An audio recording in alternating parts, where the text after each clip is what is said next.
Next अब so यहाँ मेरो हातमा क्यामेरा आइसक्यो। आज चाहिँ क्यामेरा राम्रै काम गर्दैछ जस्तो लाग्यो मलाई पनि।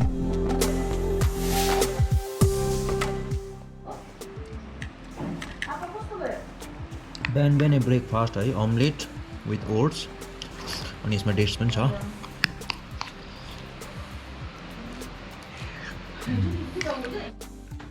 सो ब्रेकफास्ट पनि भइहाल्यो। अनि आज चाहिँ मलाई आफ्नो साथीलाई भेट्नुपर्ने छ। उसको एक्सन क्यामेरा चाहिँ 1-2 दिनको लागि म युज गरौँ भनेको है। मोटो ब्लगिङ मैले नबनाएको निकै दिन भयो। सो अब चाहिँ मोटो ब्लगिङ पनि गरौँ भनेको। तर हिजो पनि मैले मोटो ब्लगिङको लागि नै आएको थिएँ उता रिनकबाट आउँदाखेरि। मजाले बनाउँदै आएको, थाहै पाइनँ कति बेला क्यामेरा ह्याङ भयो हो कि फुटेजहरू जस क्याप्चर गर्दै डल्लै डिलिट गर्नु पऱ्यो। अब मतलब गोप्रोको इस्यु चाहिँ छ हल्का अहिले पनि। सो उसको क्यामेरा लिन्छु Sjcam। हुनु त अब क्वालिटी कतिको आउँछ त्यो थाहा भएन मलाई है। अब राम्रो आएछ भने चाहिँ ठिकै छ, म त्यो युज गर्छु। नभएदेखि चाहिँ अब वेट गर्नुपर्छ जस्तो लाग्यो अर्को क्यामेराको लागि। हेलो गुड मर्निङ एन्ड नमस्ते टु यु अल है। सो म चाहिँ हस्पिटलतिर जाँदैछु है हल्का क्यामेरा लिनुको लागि। अनि साथी तलै छ, अघिदेखि कल गरिसक्यो 200 को, आफू पनि ढिलो भयो।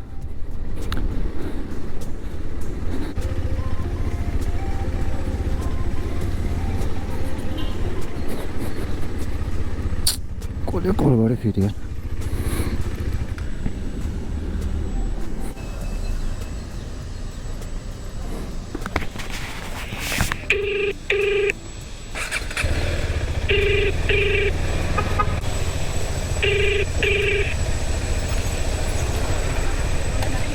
हेलो ओए बाइक कुदाउँदैछौ? आइपुगेँ त। कहाँ फर्स्ट फ्लोरमा हुनु?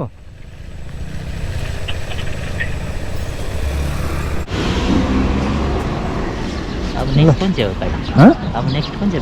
अब हेर्नुपर्छ अर्को बाइक। यो 1-2 दिन कुदाइहाल्छु।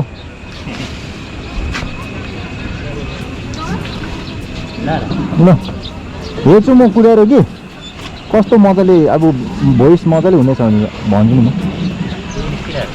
यो त निस्किन नि त अन्त। सो क्यामेरा पनि रिसिभ गरिहालेँ।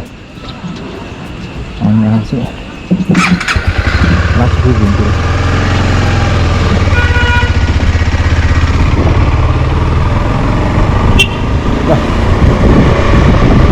सो यहाँ मेरो हातमा क्यामेरा आइसकेको छ है। यो हो यस्तो छ हल्का Sjcam SJ6 लेजेन्ड होइन। अनि उसले Sjcam पनि आइसकेको छ मेरोमा है। अनि मैले अलरेडी फिक्स गरिसकेँ आफ्नो हेलमेटमा। सो अब हल्का सर्ट राइड जान्छु अनि कस्तो हुन्छ भिडियो त्यो क्वालिटीहरू है त्यसको हेर्नेछु है। अनि एउटा रिभ्यू पनि भइहाल्छ हल्का तपाईँहरूलाई नि अब जस्ट डिस्टिङ्ग्विस गर्नु है which is better between this GoPro and Sjcam। हुनु त अभियसली अब गोप्रो अलिकति प्रिमियम सेगमेन्टमै आउँछ, त्यसको क्वालिटी राम्रो नै छ। तर भए पनि मेरो गोप्रो चाहिँ मतलब हल्का ह्याङ हुँदैछ बिचमा। त्यही कारणले चाहिँ अब मतलब फुटेज राम्रोसँगले के मतलब क्याप्चर गर्नु सकेको छैन है। आज पहिला यो Sjcamबाट बनाउँछु भिडियो अनि then after that I will make a video from my GoPro if it's work properly only. अब हल्का ह्याङ भइबस्छ क्या बार हेरौँ के हुन्छ। सो भिडियो स्टार्ट गरेको छु मैले Sjcamको थ्रु। अनि भ्यू चाहिँ कस्तो आउँदैछ होला आई हेभ नो आइडिया। अब मैले चाहिँ बादमा एडिट गर्छु त्यति बेला मात्रै देख्छु है। अनि अर्को कुरा माइक छैन हो, कुदाउँदाखेरि मोस्ट प्रोबेबली तपाईँले मेरो भोइस सुन्दैन होला। Still I try to speak as loud as possible है।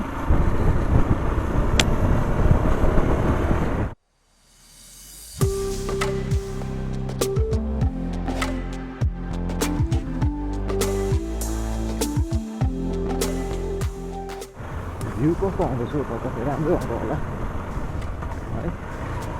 अलिकति यस्तो प्रब्लमै छ यहाँ गान्तोकमा।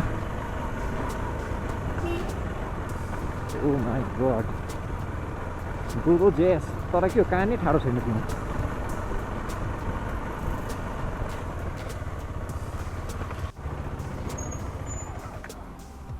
सो यहाँ चाहिँ म आफ्नो क्यामेरा चेन्ज गर्नु पऱ्यो। गोप्रो सेटअपमा जान्छु अब अलिक।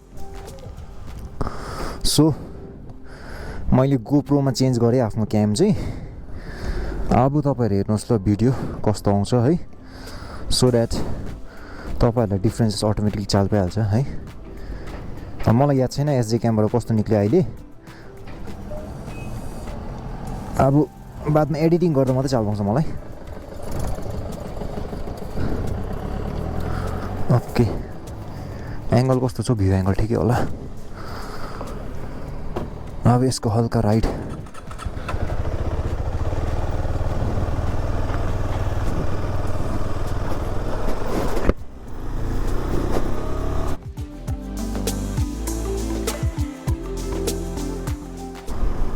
आज चाहिँ क्यामेरा राम्रै काम गर्दैछ जस्तो लाग्यो मलाई पनि।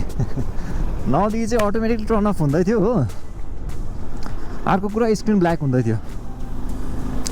अहिले धन्न त्यस्तो कुनै एबनर्मल बिपहरू आएको छैन अहिलेसम्म चाहिँ।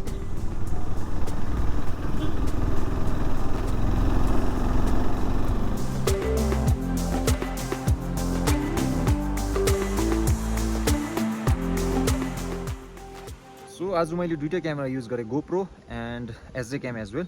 अनि Sjcamको फुटेज कस्तो आयो मलाई याद छैन है, गोप्रोको त राम्रै आएको रहेछ, अनि भर्खर चेक गरेँ।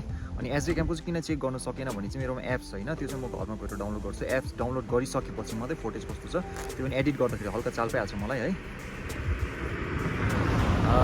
गाडी के साह्रो कुदेको बाटोमा। अहिले चाहिँ म छु फिलहाल just Tashi view point Ganesh टकको बाटोमा। अनि गाडी हल्का हल्का कुदेर चाहिँ ब्याकग्राउन्ड नोइज अलिकति प्रब्लम हुँदैछ है। यति नै थियो है। भ्यू कस्तो लाग्यो तपाईँहरूलाई बादमा भन्छु होला। सो मैले दुईटै क्यामेराको फुटेज हेरिसकेको छु है, एडिट पनि गरिसकेँ अलमोस्ट। अनि मलाई चाहिँ दुईटै क्यामेराको फुटेज राम्रो नै लाग्यो है। अब Sjcam भन्नुपर्दा चाहिँ एक्चुअलमा सस्तो क्यामेरा हो, हामीलाई 11,000 पाइहाल्छ। वेयरएज गोप्रो भनेको it's a kind of expensive camera right, because we have to spend almost around 35,000 for that GoPro hero including that mic adapter also है। अनि सो के भन्न चाहन्छु भने हामी जस्तो बिगिनर राइडर जो छ उसको लागि चाहिँ Sjcam पनि नट ब्याड अब तिमीलाई कन्टेन्टहरू चाहिँ राम्रो नै दिने रहेछ। तपाईँहरूले दुईवटा क्यामेराको फुटेज हेरिहाल्नु भयो है। अब तपाईँहरूले डिफ्रेन्सिएट गर्नु सक्यो होला के चाहिँ डिफ्रेन्सेस थियो, हल्का हल्का डिफ्रेन्सेस छ, त्यस्तो बेसी छैन है। गोप्रोको चाहिँ वाइड एङ्गल भ्यू दामी छ, वेयरएज अब Sjcamको चाहिँ त्यति राम्रो छैन जस्तो मलाई अब पर्सनली फिल गर्दा चाहिँ। सो त्यति नै हो। अब तपाईँहरूको आफ्नो बजेटको हिसाबले कुन चाहिँ क्यामेरा किन्न सक्नुहुन्छ तपाईँले त्यसमा जान सक्नुहुन्छ है। सो आजको कन्टेन्ट तपाईँहरूलाई मन पऱ्यो भने चाहिँ please like share and subscribe गरिदिनुहोस् होला मेरो च्यानललाई। अनि फेरि भेटौँला अर्को ब्लगमा, छिटै नै आउँछु। Bye bye.